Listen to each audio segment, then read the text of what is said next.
70 साल की एक बुजुर्ग महिला, नाम था कुसुम, पति के स्वर्गवास के बाद कठिनाइयों का सामना करते हुए बेटों की परवरिश की, उन्हें पढ़ाया लिखाया और इस काबिल बनाया कि वे समाज में इज्जत से रहें।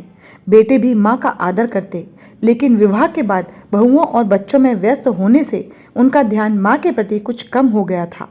वह महसूस करती रही कि अब बच्चों का जुड़ाव कुछ कम हो गया था, लेकिन वह चुप रही। कोरोना का भी कहर जारी था। ऐसे में कुसुम को सर्दी जुकाम की शिकायत हो गई तो बेटा उन्हें डॉक्टर के पास ले गया और डॉक्टर ने कोरोना की आशंका जताई। उनका सैंपल लिया गया और उन्हें रिपोर्ट आने तक घर में क्वारंटाइन कर दिया गया। घर के सभी सदस्यों ने उनसे दूरी बना ली। उन्हें एहतियात के तौर पर दूर से ही खाना और पानी दिया जाता। यह बात उन्हें बहुत ही दुखी करती थी, लेकिन वह कुछ बोल नहीं पाती थी। उन्होंने सबसे बात करना भी कम कर दिया था। उन्हें लगता था कि सभी उन्हें तिरस्कृत कर रहे हैं।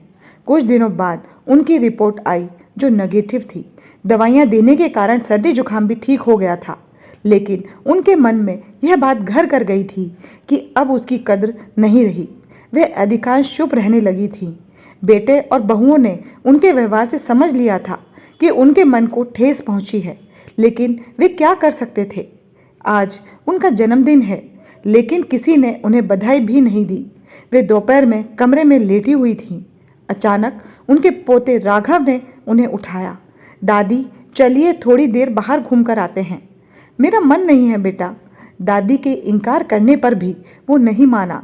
आखिर मन ना होते हुए भी उसे राघव के साथ जाना पड़ा।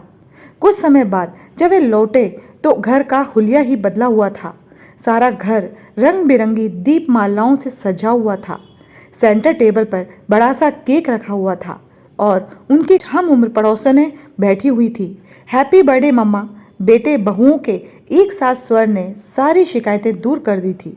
उनके मन पर जमी धूल झड़ गई थी और उनको एहसास हो गया था कि बच्चे अभी उनकी परवाह करते हैं और बच्चों ने भी उन्हें समझाया कि कोरोना बीमारी ही ऐसी है कि हमें इससे अत्यधिक सावधान रहना है।